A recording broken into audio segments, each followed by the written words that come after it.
want to share something with you. Something I'm not really proud of. But because I realized how much self-sabotaging I've been doing, I'm choosing to finally face it. Are you ready? Neither am I. But here it is. Between you and me, I spent an unholy amount of time thinking about how I'm not doing enough to be where I want to be. I'm doing everything I can. You're not doing enough! I have a great job. I get to travel the world, experience different cultures, and on paper, it looks like I've got it all together. But still, I can't help but wonder, am I being a bit delulu about all of this? Am I really doing as well as it seems? It seemed easier to stand out when I was in my hometown. I graduated from a very prestigious school and moved to the city, trying to make a name for myself. That felt like an achievement. But now when I look around, the comparison game gets real. In the age of social media, we see people living their best lives. You've got 14-year-olds flaunting their online businesses that they run from their couches, and celebrities competing over who owns the biggest mansion or yacht. And then there is you feeling accomplished over a $7 coffee. It's just disheartening. But let me share a little secret with you. There will always be someone doing better than you financially. But guess what? You're probably doing better than many others too. According to global data, only about 2% of people live the kind of luxury lifestyle we see online. The private jets, the $200 rental cars, the super yachts. Here comes the money. Here we go. Money talk. Here comes the money. Money, money, money. Dollar, dollar. Most people, they live on much more modest means. The median income in the US as of 2023 sits around $48K annually, or roughly $4K per month. After paying bills, rent and expenses, there is often very little left for splurges. So why do we all want to make so much money? You buy the private island, a couple of fancy cars.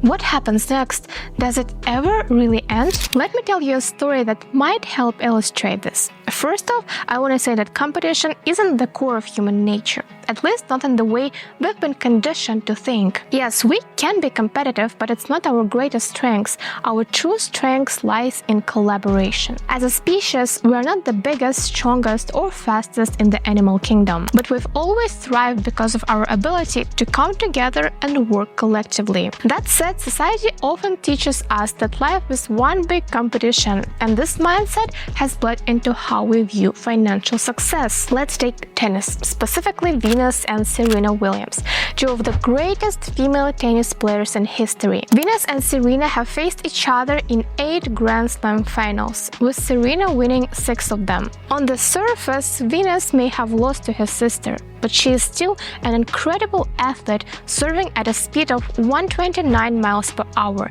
just slightly faster than Serena's 128 miles per hour. And despite their rivalry on the court, they have frequently teamed up, winning doubles championships together. In 2002, they were ranked as the top 2 women tennis players in the world. This is a beautiful example of healthy competition.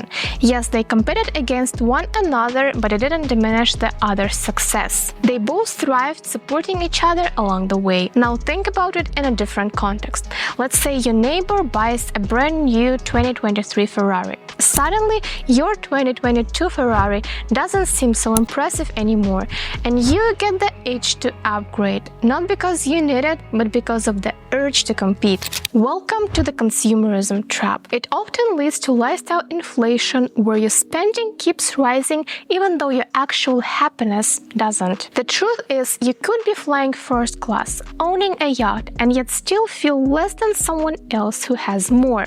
Remember the frenzy during the Monaco Grand Prix? It wasn't about the race, it was a competition of who had the most extravagant yacht. And people online were eating it up, comparing their lives to these ultra-rich people. What we fail to realize is that we're already doing better than 50% of the world's population. Monaco has one of the highest costs of living globally, and even just visiting requires a lot of money. You might not own a super yacht or dine in a Michelin-star restaurant every week, but chances are you're in a much more stable position than most. This is what it's like dining at an 18-course Michelin-starred restaurant. How much do you think it'll cost? It's one of the only new Nordic fine dining restaurants in the US, which means you'll get light, fresh flavors instead of the typical heavy, buttery food at fine dining restaurants. If you could afford to attend such an event because you had extra cash laying around, you are doing well financially. So what does financial success really look like?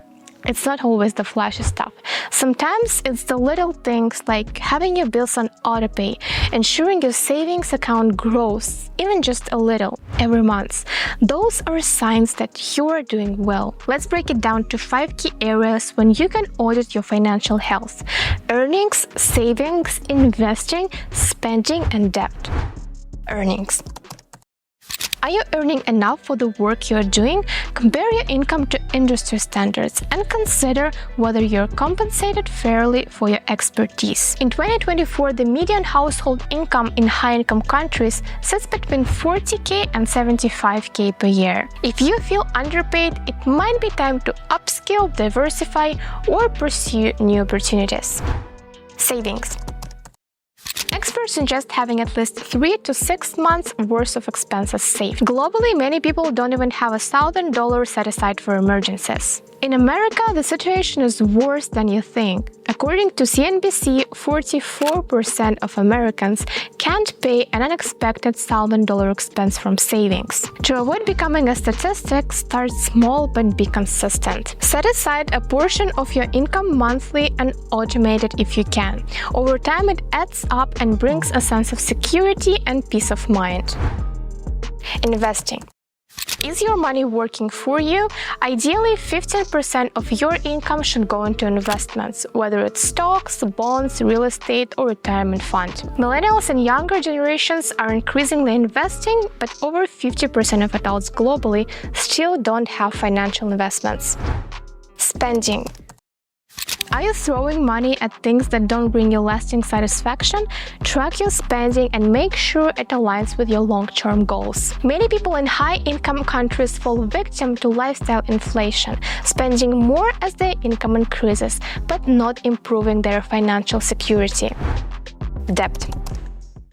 Debt is the elephant in the room. Whether it's student loans, credit card debt, or mortgages, debt needs to be tackled strategically. High-interest debt in particular should be paid down aggressively. The goal is to maintain a healthy debt-to-income ratio, ideally below 30%. Cause I have $30,000 in credit card debt. When they call, I tell them I can't pay it back yet. Credit card debt. Tomorrow I may buy myself a dining room set or this Boba Fett.